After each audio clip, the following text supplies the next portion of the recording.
Hello students. तो आज 30 जुलाई को will continue our chapter first of history, nationalism in Europe.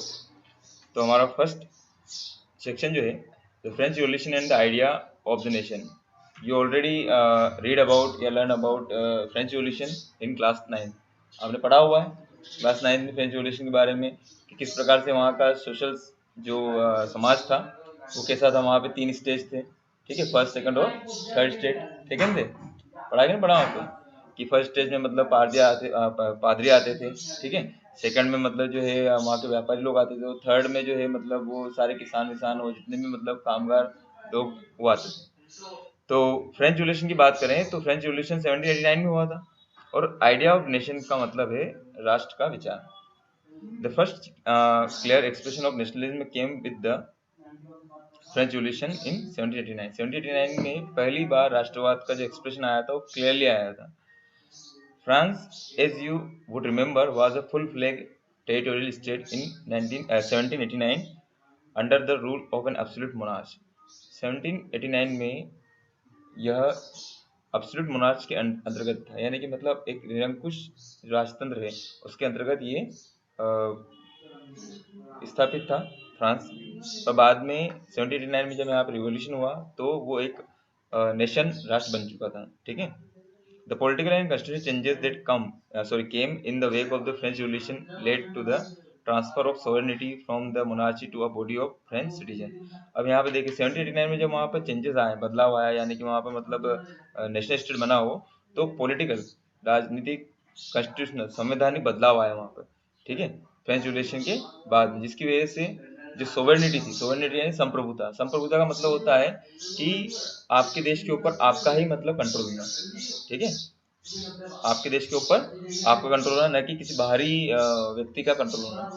जैसे कि हमारा इंडिया है तो इंडिया में जो इसका हेड है वो कौन है? राष्ट्रपति। और राष्ट्रपति कौन है? चुनाव व्यक्ति, न कि मतलब कोई बाहरी व्यक्ति या मतलब ब्रिटेन का राज नहीं हमारे ऊपर। तो आज हम क्या है? सोवरेन कंट्री, ठीक है।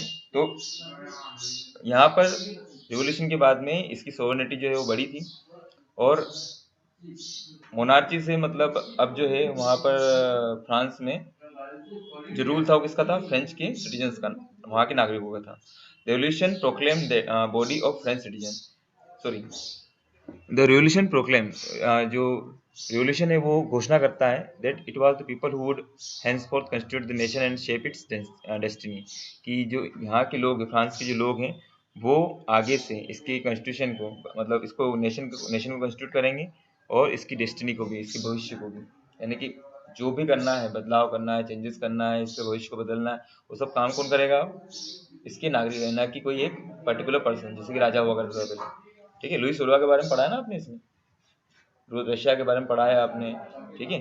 फ्रांस में आपने मतलब जो है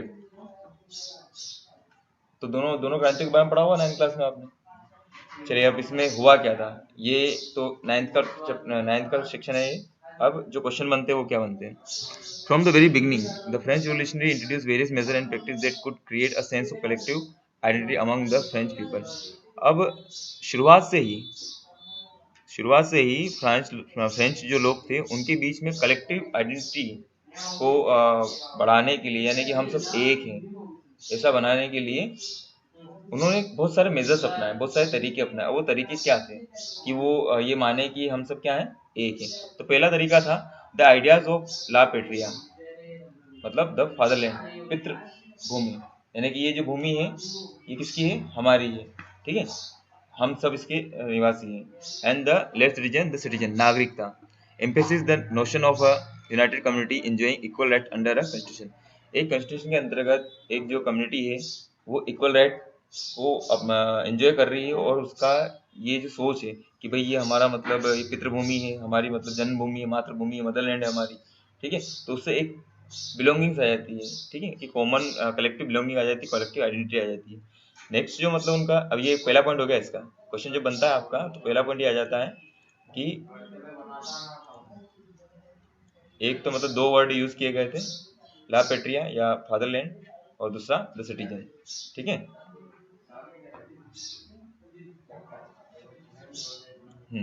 और दूसरा जो पॉइंट बनता है अ न्यू फ्रेंच फ्लैग, एक फ्रेंच फ्लैग को उन्होंने अडॉप्ट किया, जिसको कहा गया ट्राई कलर, तिरंगा, ठीक है। और was chosen to replace the former royal standard, जो पुराने रॉयल स्टैंडर्ड को हटाकर उसको चेंज किया गया, और अब जो है वो कौन से फ्लैग को अपनाया गया, न्यू फ्लैग को, जिसको कहा गया ट्राई कलर। तीसरा जो चेंजेस किया गया इसके लिए कॉमन या कलेक्टिव आइडेंटिटी के लिए, वो था जो स्टेट जनरल थी, ठीक है, was elected by the body of active citizen and rename national assembly.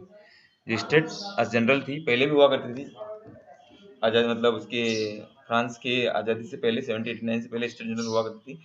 अब इसका जो चुनाव है वो चुनाव कौन करता है, एक्टिव मेंबर। अब आपको ये बात मालूम है, 9 क्लास पढ़ा हुआ आपने कि फ्रांस में आज़ादी के बाद में भी 1789 के बाद में भी वहाँ पे सभी को वोट देने का और डिसीजन मेकिंग की जो आज़ादी थी वो नहीं थी, कुछ ही पर्टिकुलर लोगों को थी, ठीक है। 1789 से पहले सिर्फ फर्स्ट और सेकंड जो स्टेट के जो लोग थे उन्हीं को मतलब वोट करने की आज़ादी थी, ठीक है, थर्ड ग्रुप जो था उनको नहीं थी। तो इस स्टेट जनरल को अब एक्टिव सिटीजन जो है वो इलेक्ट कर सकते थे मेंबर्स को, और साथ ही साथ में इसका नाम बदल दिया गया था, इसका नाम क्या रखा गया था, नेशनल असेंबली। ये थर्ड पॉइंट हो गया इस क्वेश्चन में। न्यू हैम्स वर कंपोज, नई संस्तुतियाँ यानी कि मतलब मंत्र जो है वो कंपोज किए गए। जैसे कि आज मतलब हम हमारे अंदर जोश पैदा करना होता है देश के प्रति, तो गाने वाने लिखते हैं, सॉन्ग्स होते हैं, ठीक है। तो वैसे ही यहाँ पर हैम्स जो है वो कंपोज किए गए देश के प्रति भावना बढ़ाने के लिए। ओथ टेकन, प्रतिज्ञा ली गई देश के लिए कि हम फ्रांस के लोग और ऐसा वैसा।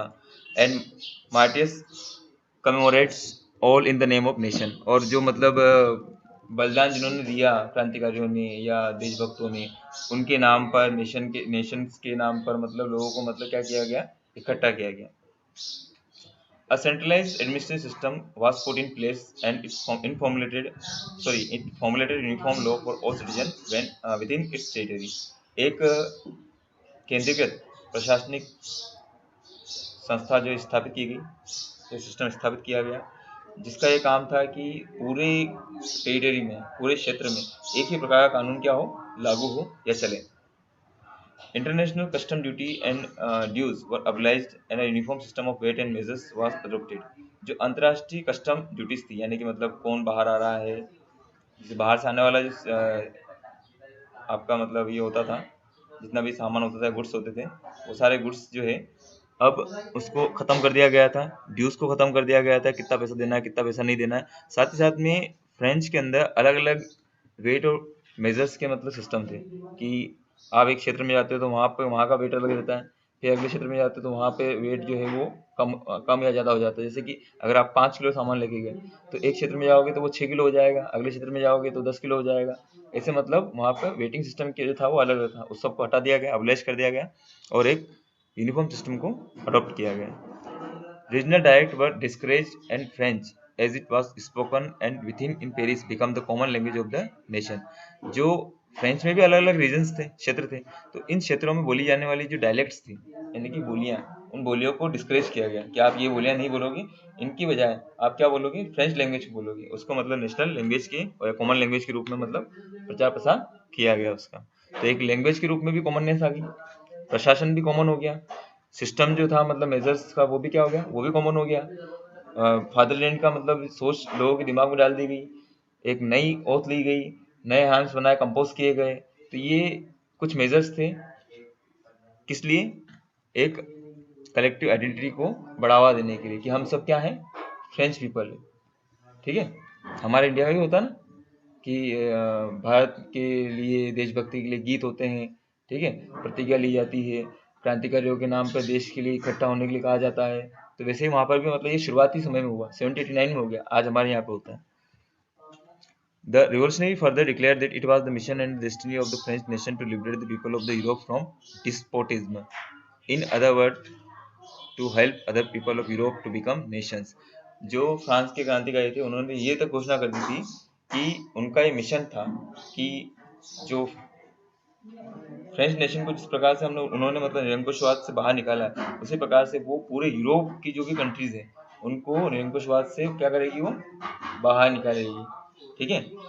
और उन्हें क्या बनाएगी, एक राष्ट्र बनाएगी, देश बनाएगी, क्योंकि उससे पहले यूरोप में देश नहीं थे, ठीक है। When the news of the events in French reached in different cities of Europe, जब ये खबर जो है फ्रेंच रिवॉल्यूशन की वो यूरोप के अलग अलग इलाकों में फैलना शुरू हुई, student and other member of the educated middle classes begin sitting up Jacobin club. जो युवा थे, यंगस्टर जो थे, जैसे कि स्टूडेंट्स हुए या मिडिल क्लास मेंबर्स हुए, उन्होंने जैकोबिन क्लब बनाना शुरू किए या उसमें शामिल होना उन्होंने शुरू किया। जैकोबिन क्लब ऐसा क्लब होता था जिसमें युवा लोग जो है इकट्ठा होते थे। आज आपके यहाँ पे आप देखोगे कि बहुत सारे क्लब या ग्रुप्स होते हैं, संगठन होते हैं। वैसे ही फ्रांस में एक ग्रुप बना था, इसका नाम था जैकोबिन क्लब। इनकी एक अपनी एक लैंग्वेज हुआ करती थी, सॉरी, इनकी एक अपनी एक वेशभूषा हुआ करती थी, ठीक है, अटायर होता था इनका, जिसको वो पहनते थे, और उनकी विचारधारा भी एक जैसी होती थी। Their activity and campaign prepared the way for the French armies which moved into Holland। अब ये जैकोबिन क्लब थे, इनकी द्वारा की जाने वाली क्रियाकलाप और इनके जो कैंपेन होते थे, इन्होंने उनके लिए रास्ता बनाया। किनके लिए? फ्रेंच आर्मी के लिए, कि वह हॉलैंड में जाए, ठीक है, हॉलैंड में जाए, देश है ये, बेल्जियम में जाए, स्विट्जरलैंड में जाए और इटली में जाए 1790 में, और वहाँ पे जाके वो क्या स्थापित करें? नेशन स्थापित करें। मतलब वहाँ पे अलग अलग साम्राज्य थे, अलग अलग राजतंत्र थे, तो वहाँ पर वो जाकर मतलब एक उनको एक नेशन के रूप में यूनाइटेड करें। ये उनका काम हो गया था, आसान हो गया था, क्योंकि उनके संगठन पहले से वहाँ काम कर रहे थे जैकोबिन क्लब के रूप में। With the outbreak of the revolutionary wars the French army began to carry the idea of nationalism abroad. जब ये रिवॉल्यूशनरी वार जो है आउटब्रेक हुआ, फैलना शुरू हुआ, तो फ्रेंच आर्मी ने शुरू किया जो नेशनलिज्म का जो आइडिया था, राष्ट्रवाद का जो मतलब विचार था, इसको अलग अलग देशों में फैलाना इन्होंने शुरू कर दिया। ये जहाँ पे भी जाते थे वहाँ पे नेशनलिज्म का जो है आइडिया फैलाते थे। अब यहाँ पे you can see the picture of या मैप ऑफ यूरोप। यूरोप का मैप देख सकते हो यहाँ पे, देखिए आप, ये है फ्रांस, ठीक है, फ्रांस दिख रहा है आपको? तो फ्रांस ये कब का है? 1815 का। Europe after Congress of Vienna 1815, ठीक है, 1815 के बाद का ये फ्रांस है। तो आप देखिए यहाँ पे स्विट्जरलैंड, ठीक है, उस समय ऑस्ट्रियन एम्पायर था, आज ये ऑस्ट्रियन एम्पायर खत्म हो चुका है। यहाँ पर ऑस्ट्रिया और हंगरी करके एक देश है, ठीक है। पोलैंड जो कि किसका हिस्सा था? रशिया का हिस्सा था, आज ये पोलैंड एक अलग देश है, ठीक। यहाँ पर आपको जर्मनी नाम का कोई देश नजर नहीं आएगा। दिख रहा है आपको? कैसे कहते हैं जर्मनी? नहीं दिख रहा है, क्योंकि जर्मनी उस समय देश था ही नहीं, उस समय था सिर्फ पर्शिया। तो पर्शिया ने आगे चल के क्या बना? जर्मनी बना। हो इटली नाम का कोई देश दिख रहा है आपको यहाँ पे, इस जगह पे? नहीं दिखेगा, क्योंकि यहाँ पे इटली नाम का कोई देश था ही नहीं। यहाँ पर थे पहले small states, kingdom of the two Sicilies, ठीक है, ये एरिया थे, रोम था, तो बाद में चल के ये इटली बना। चलिए आगे देखते हैं। आगे फिर आपका ये जो क्वेश्चन था आपका, कौन सा? Collective identity. इसका एक क्वेश्चन बनता है सेंस ऑफ कलेक्टिव आइडेंटिटी का, 3 मार्क्स का या 5 मार्क्स का क्वेश्चन बनता है। और नेक्स्ट क्वेश्चन बनता है आपका नेपोलियन कोड का, ठीक है, कि नेपोलियन कोड क्या था, जिसको सिविल कोड भी कहते थे।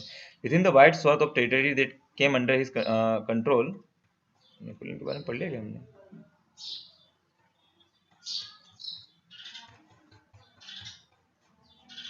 हाँ, control Napoleon set about introducing many of the reform that he had already introduce in French. तो देखो, जो ज़्यादा से ज़्यादा जितनी मतलब सीमाएं नेपोलियन के अंडर में आती गई, तो उसने वो सारे बदलाव वहाँ पर भी लागू करना शुरू कर दिया, जो उसने ऑलरेडी कहाँ लागू किए थे? फ्रांस में। तो फ्रांस में नेपोलियन कौन था? नेपोलियन वहाँ का राजा था। मतलब 1789 में राजतंत्र हटा और क्या आया वहाँ पे? डेमोक्रेसी आई, ठीक है, डेमोक्रेसी आई वहाँ पर। और बाद में चल के नेपोलियन ने वहाँ का तख्ता पलट किया, ठीक है, और वो डिटेल में हम पढ़ेंगे कि नेपोलियन कब आया। और बाद में वापस से उसने नेपोलियन ने वहाँ पर मोनार्ची स्थापित कर दी। अभी वो राजा नहीं है, अभी मतलब एक सैनिक के रूप में वो काम कर रहा है, ठीक है। तो through a return to monarchy Napoleon had no doubt destroy democracy in France. तो जब मतलब मोनार्ची आई फ्रांस में, इसका मतलब है उसने डेमोक्रेसी को क्या कर दिया? डिस्ट्रॉय कर दिया, जब वो राजा बना वहाँ का। But in the administrative field, पर अगर हम प्रशासनिक फील्ड की बात करें, he had incorporated evolutionary principles in order to make the whole system more rational and efficient। तो उसने प्रशासनिक सिस्टम को सुधारा, उसने इस सिस्टम को मतलब ज़्यादा से ज़्यादा रेशनल बनाने की कोशिश करी कि अच्छा बने और सफी इफिशिएंट बने। इफिशिएंट यानी कि मतलब इसकी कुछ फल हमें मिले, ठीक है, इसका फ्रूटफुल रिजल्ट रहे, क्षमतापूर्ण बने सिस्टम। अब उसके लिए इसने क्या बदलाव लाया? द सिविल कोड ऑफ 1804, उसके लिए उसने एक कोड लाया जिसको कहा गया सिविल कोड, और इसको हम कहते हैं नेपोलियन कोड। ठीक है, सिविल कोड को हम नेपोलियन कोड भी कहते हैं, जो कि 1804 में लाया गया था।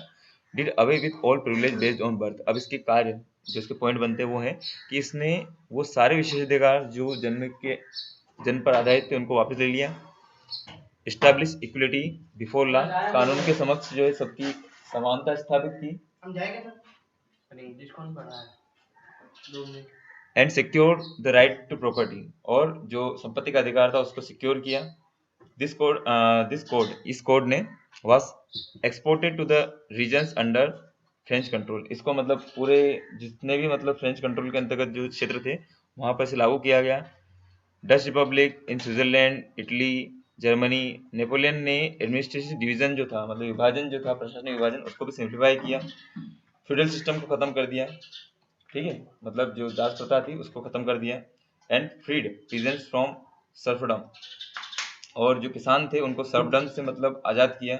एंड मिनरल ड्यूज, जो उनके ऊपर कर थे उनको भी मतलब खत्म कर दिया गया। टाउन्स में, शहरों की अगर बात करें तो गिल्ड रिस्ट्रिक्शन थे, यानी गिल्ड मतलब एक ऐसा संगठन हुआ करता था जो पूरे व्यापार के ऊपर कंट्रोल रखता था। ठीक है, तो उनके जो रिस्ट्रिक्शन थे, उनकी जो बाधाएं थी, उसको भी खत्म कर दिया उसने। ट्रांसपोर्ट कम्युनिकेशन सिस्टम को इम्प्रूव किया, सुधारा उसे। पीजेंट आर्टिशंस और वर्कर्स एंड न्यूज बिजनेसमैन जो थे उन्होंने इस न्यू बाउंड फ्रीडम को एंजॉय किया, काफ़ी उन्हें काफ़ी अच्छा लगा कि ये जो बदलाव लाए गए हैं एडमिनिस्ट्रेशन फील्ड में, ये काफ़ी अच्छे हैं। बिजनेसमैन हुए या small scale producer of goods हुए, in particularly began to realise that uniform law, standardisation of weight and measures and a common national currency would facilitate the movement and exchange of goods and capital from one region to another.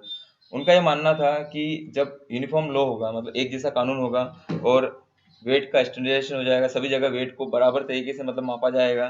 ठीक है, उसको major किया जाएगा, और common national currency को अपनाया जाएगा, तो क्या होगा, इससे जो गुड्स है यानी कि और जो कैपिटल है वो इक्वल वे में या अच्छे रूप में और इम्प्रूव होगा, उसका फ्लो जो है वो बढ़ेगा, यानी इकोनॉमी जो है वो इंक्रीज होगी। उनका यह मानना था इन सब बदलावों से। हालांकि ये जो जिन एरिया में उन्होंने कॉन्कर किया था, reaction of the local population to the people's rules were mixed. वहाँ पर जो लोग रह रहे थे उनका इस सेना के प्रति, मतलब फ्रेंच की सेना के प्रति रिएक्शन था वो काफ़ी मिक्स था, अच्छा भी था, पॉजिटिव भी था और नेगेटिव भी था। शुरुआत में कैसे नेगेटिव कैसे था, शुरुआत में तो सभी जगह पे, चाहे वो हॉलैंड हो, स्विट्जरलैंड हो, और ब्रुसेल्स हो, मेन हो, मिलान हो, वारसा हो, सभी जगह पे इनको इस सेना को वेलकम किया गया, स्वागत किया गया इसका। ठीक है, और इसे क्या कहा गया, हरबिंगर ऑफ लिबर्टी, यानी कि स्वतंत्रता लाने वाली मतलब सेना कहा गया। But the initial enthusiasm soon turned to hostility as it became clear that new administrative arrangement did not go hand in hand with political freedom। पर वो जल्दी समझ गए कि जो ये प्रशासनिक बदलाव लाए गए हैं उसमें हमारी जो राजनीतिक स्वतंत्रता है वो क्या हो गई है, खत्म हो गई है, साथ साथ चल नहीं सकते। ठीक है, अब पूरी पावर किसके पास आ गई है, फ्रांस के पास आ गई है। हमारी राजनीतिक स्वतंत्रता क्या हो गई है, खत्म हो गई। जबकि डेमोक्रेसी का मतलब क्या होता है, डेमोक्रेसी का मतलब यही होता है कि राजनीतिक स्वतंत्रता होना। इंक्रीज टैक्सेशन, कर बढ़ने लगे, सेंसरशिप बढ़ने लगी, किसके ऊपर, प्रेस के ऊपर, लिखने पढ़ने के ऊपर। Force conscriptions into the French army required conquer the rest of the Europe। French army के अंतर्गत ज़्यादा से ज़्यादा लोगों को मतलब भर्ती किया गया, जबरन भर्ती किया गया। All seems to overweight the advantage of the administrative change. और इन सब चेंजेस की वजह से जो बदलाव किए गए थे प्रशासनिक, वो सब क्या लगने लगे, गलत लगने लगे, या उनका उस पर कोई प्रभाव नहीं पड़ा। इस प्रकार हम देखते हैं कि फ्रेंच आर्मी, जिनका पहले शुरुआत में हर्बिंजर ऑफ लिबर्टी कहा गया था, बाद में चल के लोगों को रियलाइज हुआ कि दे वर रॉन्ग। तो आज के लिए इतना ही, कल हम सेकंड सेक्शन स्टार्ट करेंगे इसका। ठीक है।